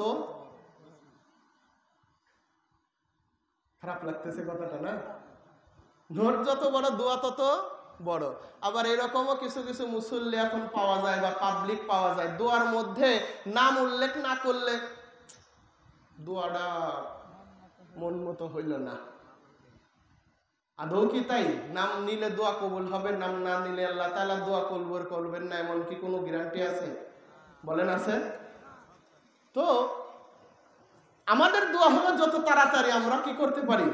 করে দিতে পারি। কিন্তু নবীজির পাক জবান, আমার আপনার কথা, নবীজির পাক জবান থেকে বের হচ্ছে যে আমি দোয়া যত দেরিতে করব এটা তোমার জন্য কল্যাণকর হবে। তারপরেও তুমি একটা প্রার্থনা আল্লাহ তাআলার কাছে তুমি করতে পারো। প্রসেসিংটা দেখাই দিচ্ছেন কিভাবে করবে। আগে তোমাকে উত্তম রূপে ওযু করতে হবে তথা পবিত্রতা অর্জন করতে হবে। তাহলে এখান থেকে একটা শিক্ষা, দোয়া করতে হলে, ওসিলা দিতে হলে আগে নিজেকে কি হতে হবে? পবিত্র। বলেন, হাদিসে পাক কি শুনলাম আর হয়ে গেল? এই শিক্ষা নাই হাদিসে পাক থেকে? শিক্ষা নাই? বলেন, আছে। প্রথম শিক্ষাটা কি এই হাদিসে পাক থেকে? দোয়া করার জন্য সর্বপ্রথম নিজের শরীরকে পবিত্র করতে হবে। আপনি যখন, আমি যখন খানকা শরীফে এসে চাইবো, আমার দেহটাকে আগে পবিত্র রাখতে হবে। আমি যখন নবী এবং নবীর বংশধরের ওসিলা দিয়ে যখন আমি চাইবো, ওসিলা দেব, তখন আমার দেহটা কি করতে হবে? আগে পবিত্র করতে হবে। দ্বিতীয়ত হলো তিনি নবীজি ইরশাদ করলেন 2 রাকাত নামাজ আদায় করে নাও, 2 রাকাত নামাজ আদায় করো। এগুলো শিক্ষা দিচ্ছেন কে? নবীজি নিজে। তারপর তিনি বলছেন তুমি আল্লাহ তাআলার কাছে প্রার্থনা করো যে হে রব্বুল আলামিন, হে আল্লাহ তাআলা, তুমি রহমতের নবীর ওসিলায় আমার দোয়াকে তুমি কবুল করে নাও। এতটুকুর মধ্যে শিক্ষা কয়টা হলো? 3টা। 1, নিজের দেহকে পবিত্র করে 2 রাকাত নামাজ নবীজি তাকে পড়তে বললেন। তারপর রহমতের নবীর রহমতের নবীর ওসিলা দিয়ে আল্লাহ তাআলার কাছে চাইতে হবে। এই কথাগুলো কে শিখালেন? নবীজি শিখালেন। কাকে শিখালেন? ওই অন্ধ ব্যক্তিকে। তাহলে এই ওসিলা দেওয়াটা শিখালেন কে? নবীজি নিজে। আরে, যেই নবী সব সময়ের জন্য উম্মতকে নিয়ে চিন্তা করতেন, সেই নবী উম্মতের কথা চিন্তা করে উম্মত কিভাবে মাপ পাবে সেটার প্রসেসিং নবীজি নিজে করে দিচ্ছেন। তিরমিজি শরীফের হাদিসে পাক। তাহলে এই হাদিসে পাক থেকে কি বোঝা যায় না যে নবীজি নিজে ওসিলার পক্ষে ছিলেন নাকি বিপক্ষে ছিলেন? পক্ষে ছিল না বিপক্ষে ছিল? যদি বিপক্ষে ছিল তাইলে কি আর দোয়ার এইটা দেখাই দিতেন যে এইভাবে তোমরা দোয়া করো? না। তাহলে নবীজি নিজেও কি করেছেন? ওসিলার পক্ষে ছিলেন। 1। দ্বিতীয় হাদিসে পাক, নবীজির ওসিলায় আল্লাহ রাব্বুল আলামিন জান্নাতি পোশাক পরিধান করান ব্যক্তিদেরকে এবং কবরও প্রশস্ত হয় নবীজির ওসিলায়। দেখেন, মজার একটা হাদিসে পাক, শুনলে বুঝতে পারবেন যে নবীজি কেমন ব্যক্তি ছিলেন। আর এটা আমরা যাদেরকে মানি তানাদের স্মরণে এটা এসেছে। এই হাদিসে পাকখানা ইমাম দাইলামি মুসনাদুল ফিরদৌসের মধ্যে এনেছেন। আবু নাঈম তানার মাবাফাতুস সাহাবা কিতাবের মধ্যে এনেছেন। হাদিসে পাকখানা হলো শের খোদা হায়দার কার্রার বাবে বেলায়েত ওয়াসিয়ে মুস্তাফা মাওলা আলী আল মুরতজা আলাইহিস সালাতু ওয়াস সালামের আম্মা জান হযরতে ফাতেমা বিনতে আসাদ, নবীজির চাচি জান, যিনি খোদখানায় কাবার মধ্যেও প্রবেশ করেছিলেন। মাওলা আলীকে আগমনের ব্যবস্থা করে দিতে কোথায় প্রবেশ করেছিলেন? খোদখানায় কাবার মধ্যে। সেই নবীজির চাচি জান মৌলা আলীর আম্মা, মাথার মধ্যে নিচ্ছেন তো? মৌলা আলীর আম্মা। অনেকে আসে না মৌলাই কায়নাত পাকের আব্বা জান হযরত আবু তালিব আলাইহিস সালাতু ওয়াস সালামকে বলে যে এ মুসলমান ছিল না, বলে না? এরকম অনেক ব্যক্তিরা বলে কি বলে না? দেখেন এনাদের পরিবারের সাথে নবীজির সম্পর্কটা কি ছিল, আর সেই সম্পর্কের ব্যক্তিদের উপরে মোল্লা তুমি ফতোয়া দাও যে তারা মুসলমান ছিল না। হ্যাঁ, দেখেন মৌলায়ে কায়নাত পাকের আম্মাজান যখন তিনি ইন্তেকাল করেন, তো ইন্তেকাল করার পর নবীজি মৌলায়ে কায়নাত পাকের আম্মাজানের কাফনের কাপড় হিসাবে নবীজির নিজের জামা মুবারক, জুব্বা মুবারককে দিয়ে দেন। বলেন সুবহানাল্লাহ। আমরা ইন্তেকাল করলে আমাদের দেওয়া হয় কি? সাদা টেট্টন বা মোটা কাপড়, ঠিক কিনা? হ্যাঁ, কাফনের কাপড় এমন একটা কাপড় যে বানায় সে কেনে না, যে কেনে সে পরে না, আর যে পরিধান করে সে নিজেও জানে না, এমন একটা কাপড়। তো এই কাপড়টা আমাদের জন্য সাধারণ কাপড় আমরা দেই। আর যখন আমরা যখন ইন্তেকাল করি, আমরা যখন মৃত্যুর পথযাত্রী হয়ে যাই, খানদানে কাদেরিয়ার যারা আছে, আমরা ভক্ত মুরিদান হুজুর গাউসে পাকের আমরা যারা মুরিদান আছি, আমাদের বুকের উপরে নাজাতের ওসিলা স্বরূপ একখানা কাগজ দেওয়া হয় কি না? আমার কথা বুঝতেছেন তো? একেবারে ঠান্ডা মাথায় কথা বলতেছি। রাত শেষের দিকে চিল্লাপাল্লার কোনো সময় এখন নাই। এখন যা শোনা যাবে ওইটুকুই সাথে। তো যখন আমরা এটা দেই, আমরা কিসের জন্য দেই? নাজাতের জন্য। আওলাদে রাসূলের নাম পাক আমরা দেই নাজাতের জন্য, ঠিক কি না? ওটার উপর আমরা বিশ্বাস রাখি। তো এক কথা এটা বরকতময় জিনিস। নাম পাক এগুলো কি বরকতময় না? এগুলো বরকতময় জিনিস আমরা শেষ ঠিকানায় নিয়ে যাইতে চাই। আর সেই জায়গায় যদি নবীজির নাম পাক যে কাগজের উপরে লেখা থাকে, কাগজটার মূল্য কম না বেশি? কথা বলেন, কম না বেশি? নবীজির নাম পাক একটা কাগজের উপরে লেখা রয়েছে, সেই কাগজের মূল্য যদি বেড়ে যায়, নবীজির দেহ মুবারকের সাথে যে জুব্বা রয়েছে, যে কাপড়টার ছোঁয়া লেগেছে, সেই কাপড়ের মর্যাদা কম না বেশি? বুঝতেছেন? কম না বেশি? তো আমরা আমার নাজাতের জন্য সাজরা পাক, আমাদের দরবার পাকের সাজরা পাক দেই, আর সেখানে যদি নবীজির জুব্বা মুবারক যদি কারো নসিবে হয়ে যায়, তার নসিবটা কেমন বলে? তার নসিবটা কেমন? তো কিতাবের মধ্যে এসেছে মওলা আলী আলাইহিস সালাতু ওয়াস সালামের আম্মা জান হযরতে ফাতেমা বিনতে আসাদ যখন তিনি ইন্তেকাল করলেন, ইন্তেকালের পর যখন তানাকে কাফন পরানো হবে, তখন নবীজি তানার নিজের জামা মুবারক, তানার নিজের জামা মুবারক দিয়ে মওলা আলী আলাইহিস সালাতু ওয়াস সালামের আম্মা জানের কাফনের ব্যবস্থা তিনি করে দেন। এবং সেই সাথে তানার যেই মাজার শরীফে রাখা হবে, তানাকে যেখানে দাফন করা হবে, তিনি যেখানে মাদফুন হবেন, তানাকে যেই জায়গাতে রাখা হবে, মওলাই কায়নাত পাকের আম্মাজানকে রাখার পূর্বে নবীজি নিজে গিয়ে আগে সেখানে শুয়ে পড়েন। যখন নবীজি ওই জায়গাতে, ওই 3 হাত কবর, 3.5 হাত কবর, ওই জায়গাতে যখন নবীজি তানার এই দেহ মুবারক খানা যখন ওই মাটির সাথে লাগিয়ে দিলেন, তখন আবার যখন নবীজি উঠে আসলেন, উঠে আসার পর যখন নবীজির চাচি জানকে যখন রাখা হলো, তখন এর কারণ জিজ্ঞাসা করতে গিয়ে, এর কারণ নবীজিকে জিজ্ঞাসা করা হলো, ইয়া রাসূলুল্লাহ, ইয়া হাবিবাল্লাহ, হুজুর, আপনাকে তো কখনোই আপনার নিজের জামা মুবারক দিয়ে কখনো তো কাউকে কাফনের কাপড় হিসাবে দিতে দেখি নাই, আপনি কেন দিলেন?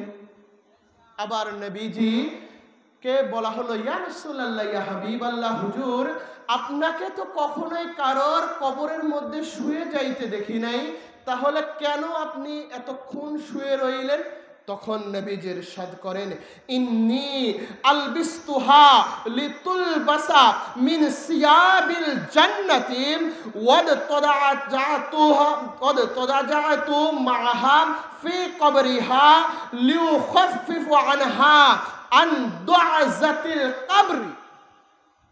নবীজির উত্তর দিচ্ছেন তানাদের কথায় যে আমি এই কারণেই আমার এই জুব্বা মুবারক আমার চাচি জানের কাফন হিসাবে দিলাম, কারণ ইনি আমার সাধারণ কোনো চাচি যান না।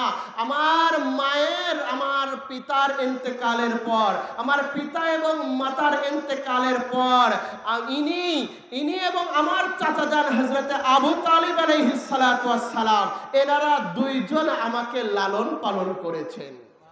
শুধুমাত্র তাই নয়, এনারা আমাকে ভালোবেসেছেন, আমাকে মোহাব্বত করেছেন। ইনাকে আমি শুধু চাচি জান না, আমি নিজে আম্মা জান বলেও আমি ইনাকে সম্বোধন করতাম। আর আমি যখন আমার নিজের জামাকে, জুব্বাকে এনার কাফন হিসাবে দিলাম, আল্লাহ রাব্বুল আলামিন আমার এই জামার ওসিলায়, আমার এই জুব্বার ওসিলায় আল্লাহ তাআলা এনাকে বেহেশতি পোশাক পরিধান করিয়ে দিবেন। তখন বলা হলো, ইয়া রাসূলুল্লাহ, ইয়া হাবিবাল্লাহ, এটা নয় বুঝলাম, তাহলে আপনি কেন কবরের মধ্যে শুয়ে পড়লেন, মাজার শরীফের মধ্যে আপনি কেন আপনার চাচিকে রাখার আগে শুয়ে পড়লেন? তখন নবীজি তিনি জবান দিয়ে উত্তর দিয়ে দিচ্ছেন যে আমি এই জন্যই আমি ওই জায়গাতে আমার চাচিকে রাখার আগে আমি নিজে শুয়ে গিয়েছি, কারণ আমি যখন শুয়ে পড়েছি আল্লাহ রাব্বুল আলামিন মাটিকে এত সাহস দেন নাই যে আমার ওই জায়গাকে ওভারটেক করে মাটি এসে আমার চাচি জানের সাথে বিয়াদবি করে। আল্লাহ তাআলা মাটিকে এত পাওয়ার দেন নাই। আর আমি আমার চাচিকে এতটাই ভালোবাসতাম, এতটাই মোহাব্বত করতাম, এতটা তিনি আমাকে ছোটবেলায় এতটাই ভালোবেসেছেন, এতটাই মোহাব্বত করেছেন, কত কষ্ট করে আমাকে লালন পালন করেছেন। তার প্রতি আমার এতটাই ভালোবাসা ছিল, মোহাব্বত ছিল, যার কারণে আমি আমার গায়ের জামা খুলে আমার তার চাচির জন্য, আমার আম্মা জানের জন্য আমি কাফনের কাপড় হিসাবে দিয়ে দিয়েছি। এবং কতটাই আমি ভালোবাসতাম, তাহলে চিন্তা করে দেখো, আপনারাও চিন্তা করেন যে নবীজি মৌলাই কায়নাত পাকের আম্মা জানকে কতটাই ভালোবাসতেন যে তানার চাচি জানকে নিজ আগে কবরে রাখার আগেই নবীজি নিজে আগে ওই জায়গাতে শুয়ে পড়েছেন। চিন্তা করে দেখেন, আজকে আমরা আমাদের পিতামাতাকে ভালোবাসি কিনা? ভালোবাসি না? আমরা দুনিয়াতে সবচেয়ে ভালোবাসার পাত্রকে পিতা এবং মাতা, সবচেয়ে আমরা এনাদেরকে তো ভালোবাসি নাকি? তো বলেন তো, এনারাই যখন ওই পিতা এবং মাতাই যখন মৃত্যুবরণ করে, কত ভালোবাসার মানুষ, আহারে কত কষ্ট করে ছোটবেলাতে আমাদেরকে লালন পালন করেছে, কত কষ্ট করে কামাই রুজি করে আমাদেরকে বড় বানিয়েছে। এই কথাগুলো চিন্তা করে কি আমরা কখনো ওই পিতাকে, ওই মাতাকে কবরে রাখার আগে কি আমরা কবরে একটু শুয়ে দেখি? কথা বলেন, আমরা কেউ কখনো শুয়ে দেখি? এরকম কোনো ঘটনা আছে? তাহলে আমাদের ভালোবাসা ফেল, আমাদের ভালোবাসা ফেল। আমাদের ভালোবাসা হলো লোক দেখানো ভালোবাসা হচ্ছে। পিতাকে ভালোবাসছি তার টাকা পাওয়ার জন্য, তার থেকে নেওয়ার জন্য, হয়তোবা মাতাকে ভালোবাসছি এই রকমই কিছু একটা হতে পারে।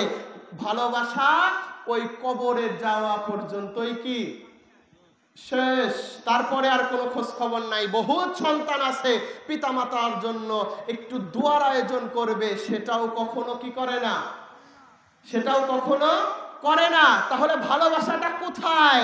আর সেই জায়গায় নবীজি কতটা তানার চাচি জানকে ভালোবাসতেন যে নিজে আগে ওই কবরের মধ্যে ওই মাটির উপরে শুয়ে পড়লেন।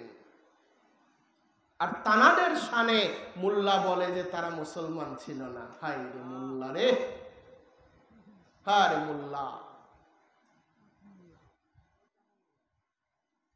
যাদের জন্য নবীজি নিজে আগে শুয়ে পড়লেন, নবীজির দেহ মুবারক, চিন্তা করে দেখেন, যে দেহ মুবারকের উপরে মশা মাছি বসা কি ছিল? হারাম ছিল। যে দেহ মুবারকে যেন রোদের তাপ না লাগে, কষ্ট যেন নবীজি না পান, আল্লাহ তাআলা আকাশে এক খণ্ড কি মেঘ ফিট করে রেখেছিলেন, যেন নবীজিকে কি দেয়? ছায়া দেয়, নবীজির কষ্ট না হয়। নবীজির দেহ মুবারকের উপরে মশা মাছি বসা, এটা আল্লাহ তাআলা পছন্দ করতেন না। ওই নবীজি, ওই নূরের নবী, আগে তানার এই নূরের দেহ মুবারকটা চাচির জন্য মাটির সাথে মিশিয়ে আগে দিয়েছেন। তারপরেও মোল্লা বলবে যে মৌলাই কায়নাত পাকের আব্বা আম্মা জান এরা কেউ মুসলমান ছিল না? এই হলো মোল্লার আকীদা। আর আমাদের আকীদা দেখেন কি, আমাদের কি আকীদা? এনারা কি ছিলেন? শুধু মুসলমান না, মুমিন মুসলমান। এনাদের স্থান অনেক উপরে, অনেক উপরে। এই আকীদাকে আমরা মায়ের পেট থেকে শিখে আসছি না আমাদের আকা ও মাওলা হুজুর পাকরা শিখিয়েছেন? কারা শিখিয়েছে? হুজুর পাকদের মাধ্যমে। তারপরেও একদল লোক বলবে যে মেদিনীপুর দরবার ভালো না, ঠিক কিনা? আচ্ছা, এতটুকু পর্যন্ত যা বলতেছি বুঝতে পারতেছেন তো? বোঝা যাচ্ছে? তাহলে নবীজির ওসিলায় আল্লাহ তাআলা কি বলতেছেন যে নবীর জুব্বা মুবারকের ওসিলায় আল্লাহ তাআলা জান্নাতি পোশাক কি করবেন? পরিধান করায় দেবেন। আবার কি বলতেছেন যে নবীজি নিজে আগে ওই জায়গাতে শুয়ে পড়েছেন, যেই জায়গাতে পরবর্তীতে কবর আর বিয়াদবি করতে পারবে না, কারণ কবর ওই মাটির এত সাহস আল্লাহ তাআলা দেয় নাই। হাদিসে পাক থেকে এটাই তো শিখলাম। আসেন তারপরের হাদিসে পাক যাই। কষ্ট হচ্ছে না? এই তো রাত শেষের দিকে, কটা বাজে? 3টা পার হয়ে গেছে। হ্যাঁ, আর অল্প কিছুক্ষণ সময়। তাহাজ্জুদের সময় না এটা? শেষ রাতটা কিসের সময়? তাহাজ্জুদের সময় খুশনসিব। এই উত্তম একটা সময়ে আওলাদে রাসূলের কদম পাকের জায়গাতে সেই আওলাদে রাসূলদের সম্মানের কথা মালিক শোনার ব্যবস্থা করে দিচ্ছেন। আর এর চাইতে আর নসিব কি হতে পারে বলেন? আসি, সামনের দিকে আসি। এখন আসেন, নবীজি তানার আজকে আমরা আমাদের এই জমিনটা হুজুর পাক আসার আগে কি ছিল? অপবিত্র। গ্যারান্টি দিবেন কেউ যে পবিত্র ছিল? দিতে পারবেন কেউ? তাহলে চুপ করে আছেন। এটা বিশ্বাস রাখতে হবে না যে এই জমিনটা হুজুর পাকরা কদম পাক রাখার পূর্বে অপবিত্র ছিল, কিন্তু যখনই হুজুর পাক আগমন করলেন জমিনটার অপবিত্র থাকলো? অপবিত্র থাকলো? জমিনটা কি হয়ে গেল? পুত পবিত্র। কারণ আহলে বাইত পাক এমন একটা জাত, যেই জাতটা আল্লাহ রাব্বুল আলামিন যেই জাতের থেকে যাবতীয় নাপাককে অপবিত্রকে কি করেছেন? দূরে রেখেছেন, দূরে রেখেছেন। নাপাক অপবিত্র কখনোই নাদের কাছে আসতে পারবে না। তাহলে তানারা যেই জায়গায় যাবেন সেই জায়গায় কি আর অপবিত্র থাকে ভাই? না। দেখেন আসি হাদিস শরীফ থেকে অবশ্যই আমরা একটা ইনশাআল্লাহ শিক্ষা পাবো। পরবর্তী হাদিসে পাক, এই হাদিসে পাক প্রত্যেকটা মোল্লা মৌলবীর ঘরে থাকা আমি মনে করি আবশ্যক। কারণ এই কিতাবটা প্রত্যেকটা মোল্লা মৌলবীকে আগে পড়তে হবে। সেটার নাম হলো মিশকাত শরীফ। এই মিশকাত শরীফ বাবুল মাসাজিদ এই অধ্যায়ের 69 নম্বর পৃষ্ঠার হাদিস নাম্বার 716 এবং ইমাম নাসাই তানার নাসাই শরীফের মধ্যে 83 নম্বর পৃষ্ঠার 701 নম্বর হাদিস শরীফ মিশর প্রিন্টের মধ্যে এটা এসেছে। হাদিসে পাকখানা কি? ক্বালা খরাজনা ওয়াফদান ইলান নবী সাল্লাল্লাহু তাআলা আলাইহি ওয়া আলিহি ওয়া সাল্লাম ফাবাই'নাহু ওয়া সাল্লাইনা মা'আহু وأخبرناه أن بأرضنا بيعة لنا فاستوهبناه من فضل طهوره فدعا بماء فتوضعنا وتمضع ثم صبت في إلى دار وامرأتان فقال خبرجه فإذا أتمتم أرضكم فاغسلوا بيعاتكم وانصحوا مكانها بهذا الماء واتخذوها مسجدا। নবীজির জামানায়, নবীজির হায়াতে পাকে থাকা অবস্থায় ইহুদিদের একটি দল এক সময়ে একদা একদিনে নবীজির দরবারে আসলেন। এসে নবীজির কদম মুবারকে আরজি করলেন, ইয়া রাসূলুল্লাহ, ইয়া হাবিবাল্লাহ, আমরা হলাম ইহুদি, কিন্তু আমরা আপনার হাতে আমরা বায়াত গ্রহণ করতে চাই। আপনার হাতে আমরা হাত দিয়ে কালেমা পড়ে আমরা মুসলমান হইতে চাই। তখন নবীজি তানাদেরকে নবীজির হাতে হাত দিয়ে বায়াত করে নিলেন। নবীজির হাতে হাত দিয়ে তারা বায়াত হয়ে গেল। তারা ইসলামের মধ্যে প্রবেশ করলেন। ইসলামের মধ্যে প্রবেশ করার পর তারা ওই ইহুদি দলেরা নবীজির কাছে আরজ করলেন, ইয়া রাসূলুল্লাহ, ইয়া হাবিবাল্লাহ, হুজুর, আমরা যে এলাকায় বসবাস করি, আমরা যে এলাকায় অবস্থান করি, ওই এলাকাতে ইবাদত করার মতো কোনো জায়গা নাই, কিন্তু ওই এলাকাতে ইবাদতের জন্য একটা জায়গা আছে, সেটা হলো বিয়া। সেটা কি? বিয়া, যেটাকে আপনার ইহুদিদের উপাসনাগার বলা হয়। আমাদের মুসলমানদের উপাসনাগার কোনটা? মসজিদ। ইবাদতগাহ মুসলমানদের জন্য মসজিদ। আর ইহুদিরা যেই জায়গায় উপাসনা করে, ইবাদত করে, সেটাকে কি বলা হয়? বিয়া। তখন ওই ইহুদি দল বলছেন যে, ইয়া রাসূলুল্লাহ, ইয়া হাবিবাল্লাহ, আমাদের তো ওই বিয়া ছাড়া অন্য কোনো উপাসনা কেন্দ্র নাই, অন্য কোনো ইবাদতের জন্য অন্য কোনো জায়গা নাই। আপনার কাছে আমরা আরজি জানাই যে আমরা ওই জায়গাটাকে ভেঙে আমরা মসজিদ নির্মাণ করব। যখন নবীজির কাছে আরজি দেওয়া হলো, নবীজি তখন এই আরজিটাকে এমন ভাবে কবুল করলেন। তখন নবীজির কাছে যখন বলা হলো, ওই ইহুদি দল বলছে, আমরা নবীজির দরবারে উপস্থিত থাকলাম, একটা জিনিসের জন্য আমরা অপেক্ষা করছি। সেই জিনিসটা কি? সেটা হলো গাসালা মুবারক, তথা নবীজির ব্যবহারকৃত পানি। নবীজির ব্যবহারকৃত পানি পাওয়ার জন্য আমরা ওই নবীজির দরবার পাকে আমরা উপস্থিত থাকলাম। নবীজি তিনি ইরশাদ করলেন, তিনি তার পাক জবানে জানিয়ে দিলেন যে যাও তোমরা আমার জন্য একটু পানির ব্যবস্থা করো, আমি ওযু করব। তখন নবীজি ওযু করলেন। ওযু করার পর নবীজি কুলি করলেন, তার নূরানি পাক জবান থেকে পানি বের করলেন। ওই ওযুর অবশিষ্ট পানি এবং নবীজির জবানে পাক থেকে বের হওয়া পানিটা আমরা একটা পাত্রের মধ্যে গ্রহণ করে নিলাম।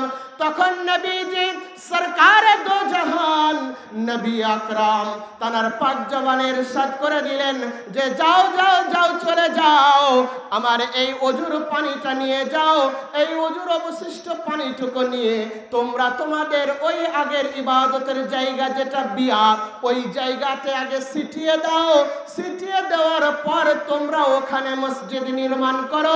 আল্লাহ রাব্বুল আলামিন আমি নবীজির ব্যবহারকৃত পানির ওসিলায় ওই অপবিত্র জায়গাকে আল্লাহ তাআলা পূত পবিত্র করে দিবে। নবীজি কি ইরশাদ করে দিলেন? পানি, নবীজির ব্যবহারকৃত পানি। ও ভাই, এখন আপনাদের কাছে আমার একটা প্রশ্ন, সেটা হলো হাদিসে পাক মুসলমানদের ইবাদতের জায়গা কোনটা? মসজিদ। ইহুদিদের ইবাদতের জায়গা ছিল বিয়া। নবীজি আগেই বললেন না যে যাও ওখানে গিয়ে ঠিক আছে তোমরা কি করো, ইবাদত করো। নবীজি কি করলেন? তার ওযুর পানিটা দিয়ে দিলেন যে যাও ওখানে গিয়ে ছিটিয়ে দাও এবং তারপর ওখানে কি করো, মসজিদ নির্মাণ করো, জায়গাটা পূত পবিত্র করে নাও, পবিত্র হয়ে যাবে।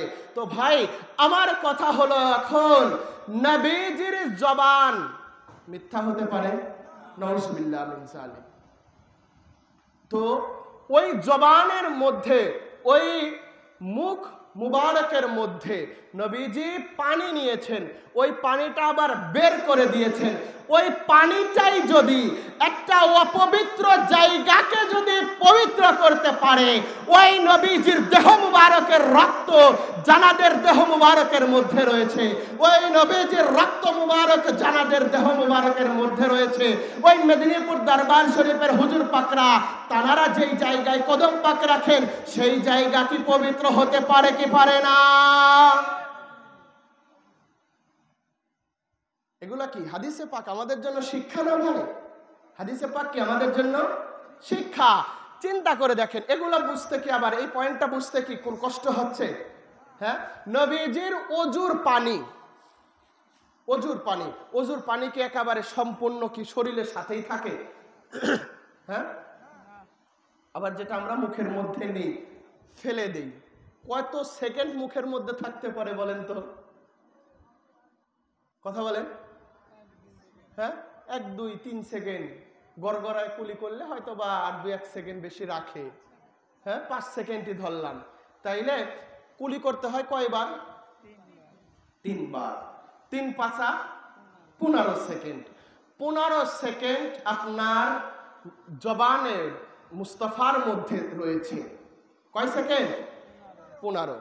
আর যদি একটা ওযুর পাত্রে ধরি, আপনার পাত্রটা যদি বড়ও হয়, ওযু করতে কতটুকু পানির প্রয়োজন হতে পারে? আচ্ছা, অবশিষ্ট পানি ধরেন আছে, কত লিটার পানি নিয়েই একজন ব্যক্তি ওযু করতে বসতে পারে? হ্যাঁ, কেউ কি আমরা একেবারে পুরা টাঙ্কি ধরে বসি? আমরা পানি অপচয় করি, কিন্তু নবী এবং নবীর বংশধররা অপচয় করে না। কারণ পানি নিয়ে তাদের কারবালার বিশাল অবস্থা, বিশাল ঘটনা, ওদিকে যাইতে চাচ্ছি না। পানি তারা অপচয় করে না। তাহলে নবীজির অবশিষ্ট ওযুর অবশিষ্ট পানি কতটুকুই বা থাকতে পারে? বা ওইটা অবশিষ্ট পানি তো আর নবীজির কাছে নাই, আছে? পাত্রের মধ্যে রয়েছে। আর যেই পানি মুখের মধ্যে থেকে কয় সেকেন্ড ছিল? 15 সেকেন্ড ধরলাম। 15 সেকেন্ড থাকার কারণে আর নবীজির ওজুর পাত্রের মধ্যেও পানি থাকার কারণে ওই পানির পাওয়ার যদি এত হয়ে যাইতে পারে যে একটা অপবিত্র জায়গাকে পবিত্র করে দিতে পারে, যেই নবীর রক্ত মুবারক, যেই নবীর রক্ত মুবারক, খুন মুবারক জানাদের দেহ মুবারকের মধ্যে 24টা ঘন্টা রয়েছে, তানাদের পাওয়ার কত হতে পারে? চিন্তা করে দেখেন। রক্ত কি দেহের মধ্যে 15 সেকেন্ড থাকে? কথা বলে না। কষ্ট পাচ্ছেন মনে হয় না? আমি বুঝাইতে পারতেছি না আপনাদেরকে। রক্ত কত সেকেন্ড যদি একেবারে শূন্য করে দেওয়া হয়, আমি আপনি বাঁচবো? হ্যাঁ, আজকে সাঠিয়াকুলার জমিনে যেই নূর নবীজির নূরানি আওলাদে পাকদের আগমনের অনুষ্ঠান আজকে আমরা উদযাপন করছি,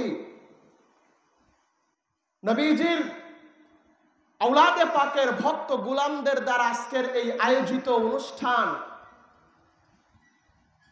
জানাদের আগমনের জন্য আজকে আমরা সারাটা রাত অতিবাহিত করছি। ও ভাই, ওই আওলাদের রসুলদের দেহ মুবারকের মধ্যে নবীজির রক্ত মুবারক কি 15 সেকেন্ড ছিল? হ্যাঁ, এখন নাই। কথা বলে না। এখন নাই। যখন এখানে এসেছিলেন তখন ছিল না? হুজুর পাক এখানে এসেছেন, রাত্রি যাপন করেছেন, 15 সেকেন্ডের ব্যাপার। অনেক সময় একেবারে দুনিয়াতে হুজুর পাকরা দুনিয়াতে যেই দিনে কদম পাক রেখেছেন আমরা শরিয়াতের দৃষ্টিতে দেখছি, ওই দিন থেকেই নবীজির দেহ মুবারকের রক্ত মুবারক হুজুর পাকদের দেহ মুবারকে, ঠিক কিনা? এখনো আছেন, এখনো নবীজির দেহ মুবারকের রক্ত মুবারক তাদের দেহ মুবারকে আছে। 15 সেকেন্ডের কারণে যদি অপবিত্র জায়গা যদি পবিত্র হতে পারে, তাহলেও কি বলবেন? সাঠিয়াকুলার জমিনে হুজুর পাক যখন কদম পাক রেখেছিলেন, রাত্রি যাপন করলেন, তারপরেও জায়গা পবিত্র হলো না? তারপরেও বলবেন খানকা শরীফ পবিত্র হলো না? তারপরেও বলবেন যে এটা নাপাক থেকে গেল? 15 সেকেন্ডের কারণে নবীর সাথে, নবীজির দেহ মুবারকের সাথে একটু স্পর্শ লেগেছে পানি, সেই পানি পুতো পবিত্র করে দিতে পারে একটা জায়গাকে, নাপাককে দূর করে দিতে পারে, নাপাককে দূর করে পবিত্র করে দিতে পারে। আর ওই নবীজির দেহ মুবারকের রক্ত মুবারক জানাদের দেহ মুবারকে 24টা ঘন্টা, বছরের পর বছর, দিনের পর দিন, সপ্তাহের পর সপ্তাহ, মাসের পর মাস জানাদের দেহ মুবারকের মধ্যে রয়েছে। তানারা যেই জায়গাতে কদম পাক রাখেন সেই জায়গাকে আপনি এখনো অপবিত্র বলবেন? সেই জায়গা কি পবিত্র হচ্ছে না? সেই জায়গা কি পবিত্র না? আর পবিত্র জায়গার ওসিলা দিয়েই তো আল্লাহ তাআলার কাছে চাইতে হবে, নাকি আপনি নাপাক জায়গার ওসিলা দিয়ে চাইবেন? হ্যাঁ, নাপাক জায়গার ওসিলা দিয়ে চাইলে কি কাজ হবে? আচ্ছা, বুঝাইতে পারতেছি তো? সামনের দিকে যাব। এখন আসেন, আমরা একটা কাজ করি, সেটা হলো যখন আমরা মেদিনীপুর মাজার পাকে যাই, বড় মাজার পাকে হোক বা বড় হুজুর পাকের মাজার পাকে হোক বা অন্যান্য হুজুর পাকদের মাজার পাকের সামনে গিয়ে আমরা কি করি? কথা বলেন, কি করি? মোনাজাত। মোনাজাত তো পরের কথা, মোনাজাত না ধরেও কি আমরা চাই না? চাই না? চাইতে পারবো না? তারপরেও আমরা কি করি? মাজার পাককে সামনে রেখে আমরা মোনাজাত করি, চাই, প্রার্থনা করি। কি ওসিলা দেই? যে রব্বে কারিম, আমাদের তো চাওয়ার ভাষা নাই, তোমার দরবারে আমরা কিছু চাইবো সেটার কোনো ভাষা নাই, কোনো ইবাদত নিয়ে তোমার দরবারে দাঁড়াবো সেটারও কোনো যোগ্যতা আমাদের নাই। কিন্তু ও মাওলা, তোমার নবী জানাকে ওসিলা না করলে তুমি আল্লাহ তাআলা কুল কায়নাতের কোনো কিছুই তুমি সৃষ্টি করতে না। সেই নবীজির নূরানি আওলাদে পাকগণ এখানে আরাম ফরমাচ্ছেন।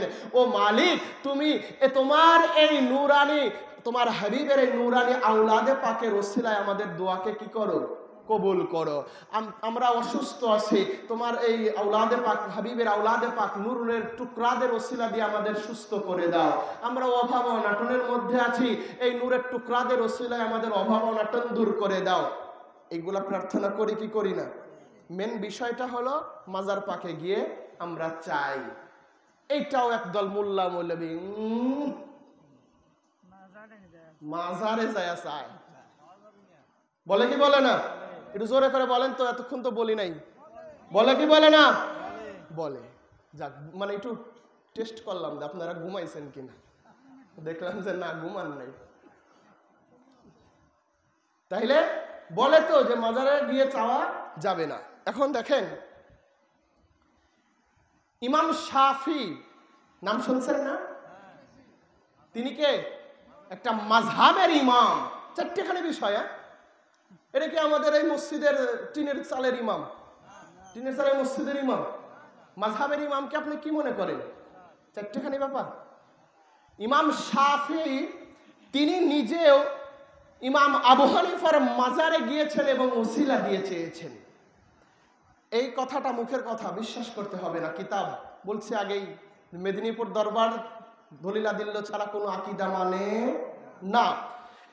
ইমাম আবেদিন শামী তার ফতোয়ায়ে শামীর ভূমিকায় উল্লেখ করেছেন, ইমাম শাফিঈ বলেন, ইন্নী তাবাররাকাতু বিআবি হানিফাতা ওয়া আজনিউ ইলা কবরিহি ফাইদা উরিদাত লি হাজাতান সাল্লাইতু রাকাআতাইনি ওয়া সাআলতুল্লাহা ইনদা কবরিহি ফাতুকদা সারিআন। ইমাম শাফিঈ, শাফিঈ মাযহাবের ইমাম, তিনি বলছেন, আমি যখন কোনো বিপদে পড়ে যাইতাম, মাসআলার ব্যাপারে হতে পারে বা যে কোনো বিষয়ে হতে পারে, আমি যখন কোনো কিছুর প্রয়োজন মনে করতাম, তখন আমি হযরতে ইমামে আবু হানিফা, হানাফি মাযহাবের যিনি ইমাম, এই ইমাম আবু হানিফার মাজার শরীফে আমি গিয়ে উপস্থিত হতাম, সেখান থেকে বরকত হাসিলের জন্য, সেখান থেকে বরকত হাসিলের জন্য আমি যাইতাম। তো যাওয়ার পর যখন আমি কোনো প্রয়োজনের সম্মুখীন হতাম তানার মাজার শরীফে গিয়ে, তখন আমি সাল্লাইতু রাকাআতাইনি, আমি 2 রাকাত নামাজ আদায় করতাম। কয় রাকাত? 2 রাকাত নামাজ আদায় করতাম। আদায় করে আমি ইমাম আবু হানিফা রহমতুল্লাহি আলাইহি এর মাজার শরীফের নিকট দাঁড়িয়ে আমি আল্লাহ তাআলার নিকট আমি আমার প্রয়োজন বলতাম, আমি আমার চাওয়া পাওয়াগুলো চাইতাম, আমার যা ইচ্ছা আমি সেটা চাইতাম। চাওয়ার পর আল্লাহ তাআলার কাছে আমি ইমাম আবু হানিফার মাজারকে সামনে রেখে আমি আল্লাহ তাআলার কাছে চাইতাম। আল্লাহ রাব্বুল আলামিন তখন আমার প্রয়োজনকে মিটিয়ে দিতেন। বলেন সুবহানাল্লাহ। কে বলতেছে? ইমাম শাফি। তিনি বলতেছেন যে আমি শাফি, আমার যখন কোনো কিছু প্রয়োজন হইতো, আমার যখন কোনো কিছুর দরকার হইতো, আমি তখন কোনো কিছুর সম্মুখীন যখন আমি হইতাম, প্রয়োজনের সম্মুখীন যখন হইতাম, তখন আমি ইমাম আবু হানিফার মাজারে চলে যেতাম। সেখানে গিয়ে আমি 2 রাকাত নামাজ আদায় করে আমি মাজারকে সামনে রেখে আমি রব্বে কারিমের দরবারে এনার ওসিলায় আমি কি করতাম? দোয়া চাইতাম। ও ভাই, ইমাম আবু হানিফা, ইমাম আবু হানিফা তিনি কি অলিকুলের সম্রাট ছিলেন? কথা বলে না। একটা মাযহাবের তিনি ইমাম ছিলেন, তিনি অলিকুলের সম্রাট ছিলেন না। কিন্তু এখন একটা কথা এখন আমাকে বলেন, ইমাম শাফি তিনি যদি বলতে পারে যে আমি ইমাম আবু হানিফার মাজারে গিয়ে আমি চাইতাম আমার চাওয়াকে কি হইতো? পূরণ করা হইতো। আল্লাহ রাব্বুল আলামিন ইমাম আবু হানিফার ওসিলায় আমার চাওয়া পাওয়াকে পূরণ করতেন। তাহলে ভাই, আমরা যদি গুনাহগাররা, আওলাদে রসুল, আওলাদে আলী, আওলাদে ফাতেমা, আওলাদে হাসান, আওলাদে হুসাইন, আওলাদে গৌস, খুসুসান মেদিনীপুর দরবার শরীফের মৌলা পাক, আলা হুজুর পাক, মৌলা পাক, পীর মুর্শিদ পাক, পর্দা হুজুর পাক, বড় হুজুর পাক এবং ছোট শাহজাদা হুজুর পাকের মাজার পাককে সামনে রেখে যদি রব্বে কারিমের দরবারে যদি ফরিয়াদ জানাই, রব্বে কারিম কি আওলাদের রাসূলের কদম পাকের সাদকায় আমাদের দোয়াকে কবুল করতে পারে কি পারে না?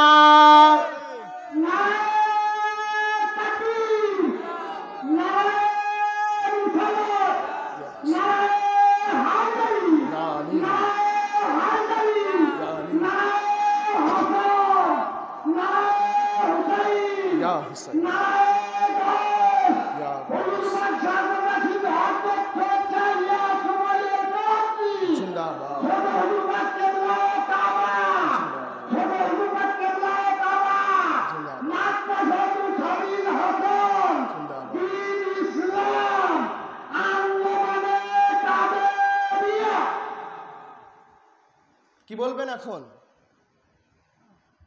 কি বলবেন? জায়গা মতো যাইতে হবে না তাহলে?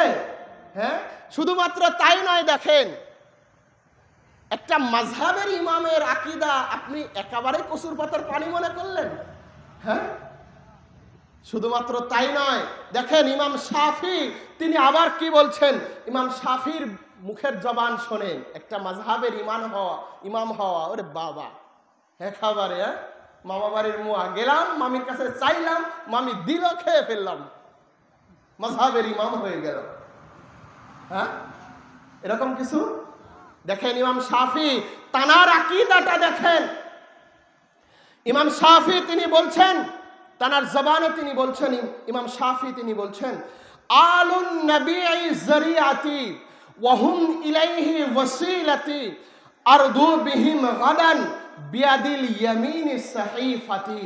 ইমাম শাফি তিনি বলছেন যে আলুন নবী যরিয়াতি ওয়া হুম ইলাইহি ওয়াসিলাতি, আলুন নবী তিনি আলে নবীর কথা বলছেন, আহলে বাইতে মুস্তাফার কথা বলছেন, যে নবীর বংশধর তানারা মাধ্যম আছেন, ওসিলা আছেন, কিয়ামতের ময়দানে তানারা শাফায়াতের কি আছেন, ওসিলা আছেন।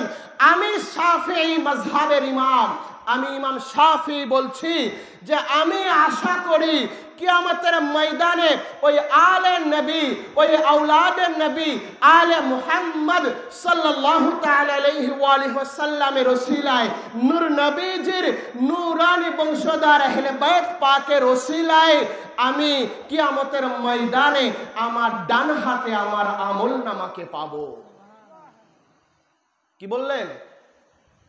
আমি ইমাম শাফি মাযহাবের আমি ইমাম, আমি বলছি আলে নবীর এতটাই মর্যাদা রয়েছে, এতটাই তাদের সম্মান ইজ্জত রুতবা আল্লাহ তাআলা দিয়েছেন, দুনিয়াতে তো তাদের মর্যাদা আছেই, দুনিয়াতেই তাদের সম্মান শেষ হয় নাই, তাদের সম্মান এমন একটা পর্যায়ে আল্লাহ রাব্বুল আলামিন দিয়ে দিয়েছেন, যেই মর্যাদায় যখন তারা যাবেন সেই জায়গাতে আমি আল্লাহ তাআলার দরবারে এটাই আমি আশা করি যে আলে মুহাম্মাদের ওসিলায় আমি ডান হাতে আমলনামা পাবো। ও ভাই, শাফি মাযহাবের ইমাম ইমাম শাফি যদি আহলে বাইতের ওসিলায় যদি কিয়ামতের ময়দানে ডান হাতে আমলনামা পাওয়ার আশা রাখতে পারে, আমি আপনি কোন কুতুবুল্লাহ হয়ে পড়েছি যে ওসিলাই মানি না?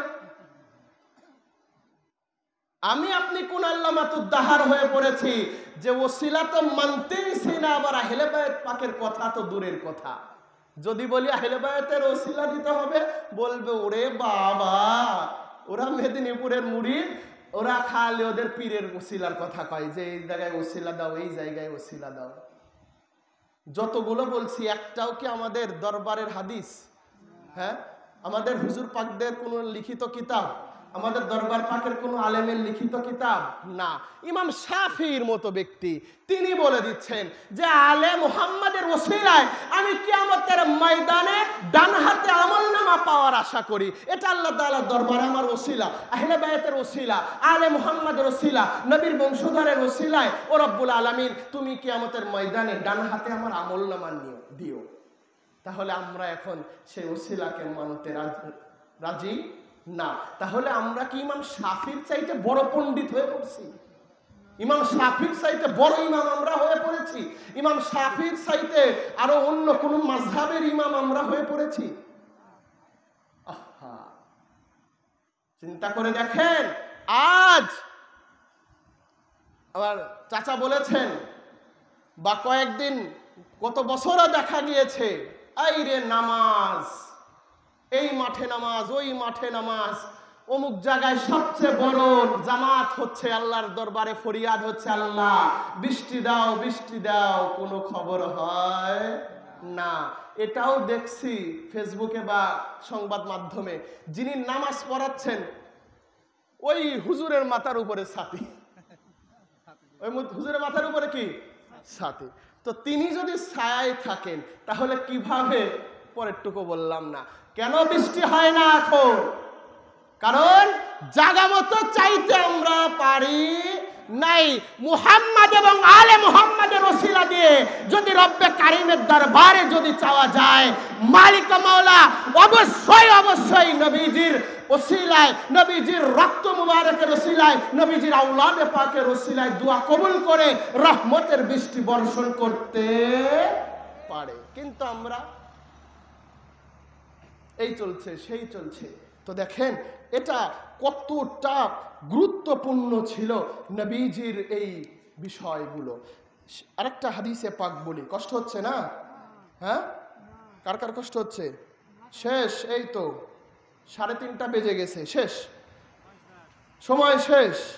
এখন যতটুকু আপনার বোনাস টাইম। একটা হাদিসে পাক শোনেন, সেটা হলো নবীজির উহুদের ময়দানে নবীজির দন্দান মুবারক শহীদ হয়েছিল, ঠিক না? হ্যাঁ, কথা বলতেছেন না যে? নবীজির দন্দান মুবারক কি হয়েছিল?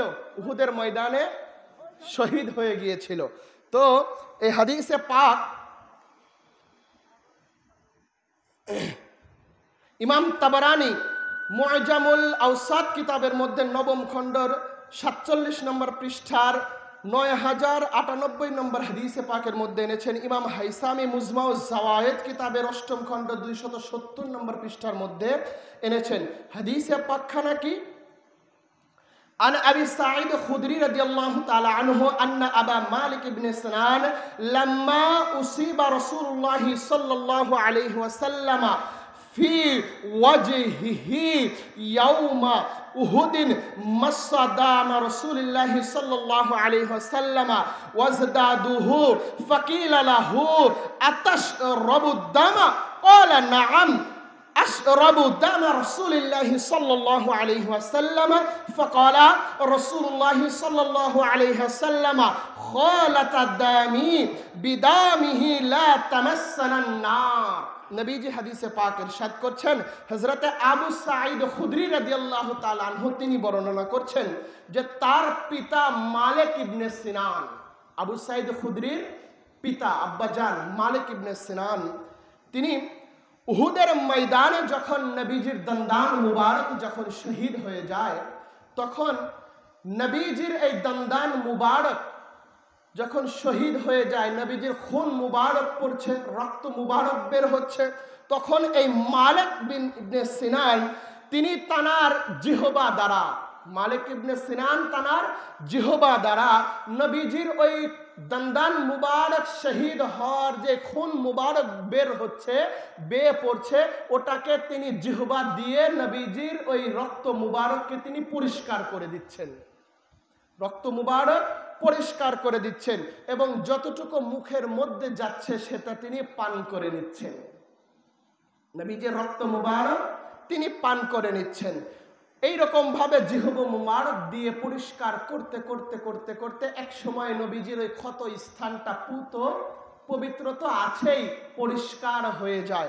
যখন পরিষ্কার হয়ে গেল তখন নবী তাকে বলা হলো যে, হে মালিক ইবনে সিনান, তুমি কি রক্তকে পান করে ফেলেছ? তিনি বললেন, কলা নাম, হ্যাঁ, আমি নবী আকরামের পবিত্র রক্ত মুবারক আমি পান করে ফেলেছি। তখন নবীজি তার পাক জবানে ইরশাদ করেছেন, খালাতা দামি বিদামিহি লা তামাসসাহুন নার, যে যার সাথে আমার রক্ত মিশ্রিত রয়েছে, যে আমার রক্তকে পান করে নিয়েছে, তার জন্য জাহান্নামের আগুন হারাম হয়ে গিয়েছে। তাহলে এখন চিন্তা করে দেখেন, নবীজির রক্ত মুবারক পান করার ওসিলায় মালিক ইবনে সিনানের জাহান্নামের আগুন কি হয়ে গেল? কি হয়ে গেল? হারাম হয়ে গেল। ওসিলা কোনটা? নবীজির রক্ত মুবারক, এই ওসিলা। তো এই হাদিসে পাকের পূর্বে আর একখানা হাদিসে পাক আছে, সেম একই হাদিস শরীফ, একটু লফজ আলাদা, শব্দগুলো আলাদা। ওই শব্দের লাস্টে নবীজি ইরশাদ করেছেন, তোমরা যদি কোন ব্যক্তির দেহের মধ্যে তার রক্তের সাথে আমি নবীর রক্ত মিশ্রিত হয়ে আছে এমন যদি কোনো ব্যক্তিকে দেখতে চাও, তাহলে মালিক ইবনে সিনানকে দেখো, কারণ তার দেহের মধ্যে আমি নবীর দেহের রক্ত কি হয়ে গিয়েছে? মিশ্রিত হয়ে গিয়েছে। কারণ তার দেহের রক্ত আছে আর তিনি আমার রক্ত কি করেছেন? পান করে নিয়েছেন। তার মানে তার রক্তের মধ্যে আমার রক্ত কি হয়ে গিয়েছে? মিশ্রিত হয়ে গিয়েছে। নবীজি বলছেন যে তোমরা যদি কেউ সৌভাগ্যবান হতে চাও, তাহলে যার দেহের মধ্যে আমি নবীজির রক্ত মিশ্রিত হয়ে গিয়েছে ওই মালিক ইবনে সিনানকে দেখো। এখন চিন্তা করে দেখেন, মালিক ইবনে সিনান যিনি নবীজির রক্ত মুবারক পান করার কারণে জাহান্নামের আগুন হারাম হয়ে গেল, এবং নবীজি এটা বলে দিলেন যে কেউ যদি দেখতে চাও তাহলে মালিক ইবনে সিনানকে দেখো।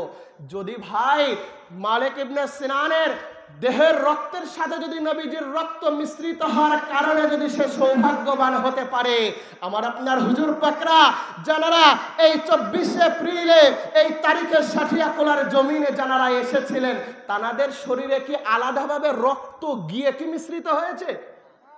হ্যাঁ, কি বলবেন?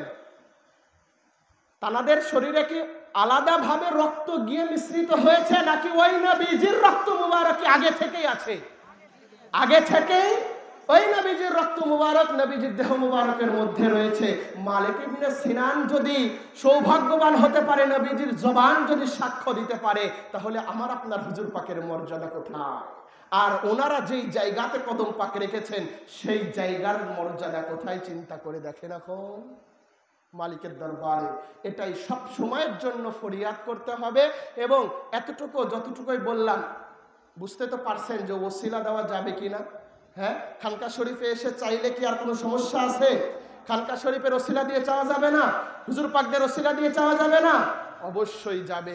মালিকের দরবারে সব সময়ের জন্য এটাই ফরিয়াদ রাখতে হবে, মালিক ও মওলা যেন আওলাদে রসুলের এই সকল প্রতিষ্ঠানের সাথে যেন আমাদেরকে সম্পৃক্ত থাকার তৌফিক দান করেন, এবং মৃত্যু পর্যন্ত যেন আওলাদে রসুল, আলে রসুল, খুসুসান আহলে বাইত পাক আমাদের আকা ও মওলা হুজুর পাকদের গোলামি করে মৃত্যুবরণ করার তৌফিক দান করেন। সকলে বলুন আমিন।